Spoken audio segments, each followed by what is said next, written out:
Iran के सबसे महफूज किले में सेंध लग चुकी है। वो किला जहां परिंदा भी पर नहीं मार सकता था, वहां अमेरिका और इजराइल की मिसाइलें कैसे पहुंच गई? जवाब है एक ऐसा गद्दार, एक ऐसी खुफिया सेंध जो आज भी ईरान के सिस्टम के अंदर मौजूद है। ये कोई थ्योरी नहीं है, बल्कि ईरान के आला दर्जे के नेता का सबसे खौफनाक और चौंकाने वाला कबूलनामा है।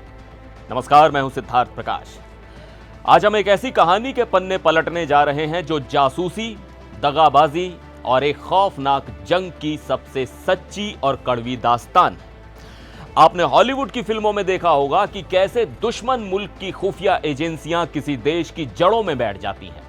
ईरान में बिल्कुल यही हुआ है। ईरान के पूर्व supreme leader Ayatollah Ali Khamenei की रिहाइश यानी उनके घर पर जो भीषण बमबारी हुई थी, वो कोई इत्तेफाक या सिर्फ बाहरी हमला नहीं था। हाल ही में एक डॉक्यूमेंट्री आई है जिसका नाम है वॉर एडवेंचर 2। इस डॉक्यूमेंट्री में ईरान के विदेश मंत्री सैयद अब्बास अराक्ची ने एक ऐसा खुलासा किया है जिसने पूरी दुनिया की खुफिया एजेंसियों के कान खड़े कर दिए हैं। अराक्ची ने साफ अल्फाजों में कहा है कि पूर्व सुप्रीम लीडर खामेनेई के घर पर जो बमबारी हुई वो एक सिक्योरिटी होल यानी सुरक्षा में बहुत बड़ी सेंध की वजह से मुमकिन हो पाई। और सबसे खौफनाक बात यह है कि यह सिक्योरिटी होल आज भी ईरान के सिस्टम में मौजूद है। आप सोच रहे होंगे कि यह सेंध कितनी गहरी है। विदेश मंत्री अराक्ची के मुताबिक अमेरिका और इजराइल को ईरान की टॉप लीडरशिप की हर खुफिया मीटिंग की पल पल की भनक थी। अराक्ची मानते हैं कि हमलावरों को पूर्व सुप्रीम लीडर के रोजमर्रा के रूटीन की पुख्ता जानकारी थी। दुश्मन को पता था कि खामेनेई हर सुबह अपने दफ्तर में मौजूद रहते हैं और वो बिल्कुल उनके निशाने की जद में है। अमेरिका और इजराइल को यह भी मालूम हो गया था कि खामेनेई के पास ही कमांडरों की एक बहुत अहम और सीक्रेट मीटिंग चल रही है।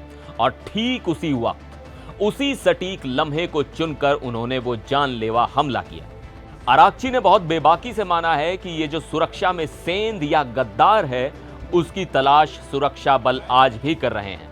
ये सेंध सिर्फ जानकारी चुराने तक सीमित नहीं है। विदेश मंत्री का मानना है कि ये सिक्योरिटी होल ईरान के बड़े फैसलों की दिशा तय करने और ईरान के मनोवैज्ञानिक माहौल यानी साइकोलॉजिकल स्पेस को कंट्रोल करने का भी काम कर रहा है। अब सवाल यह है कि आखिर ये नौबत आई कैसे? अराक्ची ने उन आलोचनाओं को सिरे से खारिज किया है कि अमेरिका के साथ बातचीत ने इस जंग की शुरुआत की। उन्होंने बताया कि दूसरे पक्ष यानी अमेरिका और इजराइल ने पहले कूटनीति का सहारा लिया और शुरुआत से ही जीरो एनरिचमेंट यानी परमाणु कार्यक्रम को पूरी तरह रोकने की जिद पकड़े रखी। ईरान ने इस पर डटकर मुकाबला किया और झुका नहीं। जब दुश्मनों को लगा कि वो बातचीत से अपना मकसद हासिल नहीं कर सकते, तब उन्होंने जंग थोप दी। आपको बता दूं कि जंग से पहले ही इस इलाके के एक बड़े नेता ने अराक्ची को आगाह कर दिया था। उस नेता ने बताया था कि युद्ध तय है और ईरान को जवाब नहीं देना चाहिए क्योंकि दुश्मन सीधे ईरान की लीडरशिप को निशाना बना रहा है। अराक्ची ने तब पलटकर कहा था कि ईरान के जिस भी हिस्से पर हमला होगा उसका मुंहतोड़ और बराबर का जवाब दिया जाएगा। अमेरिका को एक बड़ी गलतफहमी थी।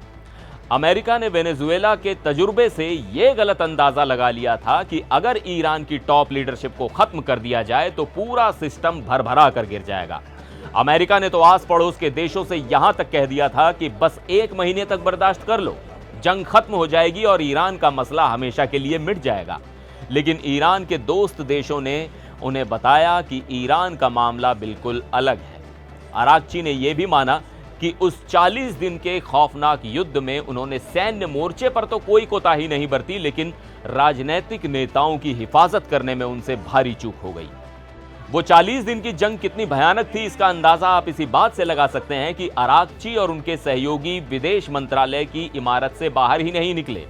अराक्ची के मुताबिक उनके लिए कोई भी जगह महफूज नहीं बची थी। सुरक्षा के इतने बड़े खतरे के बावजूद वो लगातार अपने मोबाइल फोन से दूसरे देशों के विदेश मंत्रियों और अपने दूतावासों से संपर्क बनाए हुए थे। जान का खतरा कम करने के लिए वो दिन में कई घंटों तक शहर की सड़कों पर अपनी गाड़ी से घूमते रहते थे और वहीं से सारे फोन कॉल्स करते थे। ईरान के पास अंडरग्राउंड टनल और मजबूत इमारतें मौजूद थी। अराक्ची 1-2 बार मीटिंग के लिए उन सुरंगों में गए जरूर, लेकिन वहां रुके नहीं। उन्होंने ये सोचकर उन सुरंगों को महफूज रखा कि अगर कोई और बड़ा युद्ध हुआ तो वो भविष्य में काम आएंगी। तो क्या ईरान वाकई अंदर से खोखला हो चुका है? क्या कोई बड़ा गद्दार आज भी ईरान की जड़ें काट रहा है? आपको क्या लगता है? कमेंट करके जरूर बताइएगा। फिर मिलेंगे एक और वीडियो में। आप देखते रहिए एनडीटीवी इंडिया।